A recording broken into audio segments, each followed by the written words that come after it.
record natin bagong event. So, itong puno na to is para siya ba nag-request na 100 hardwood. So, 148 na. Tignan natin kung ano mangyayari.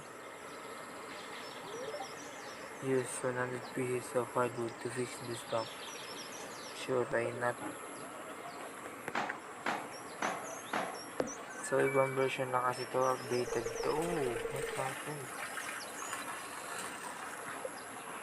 Yun na yun.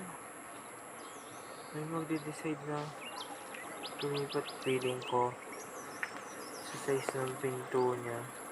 Yung dwarf sa kanya to. Pinasa cave. Kung di niya alam yun, puntahan natin siya.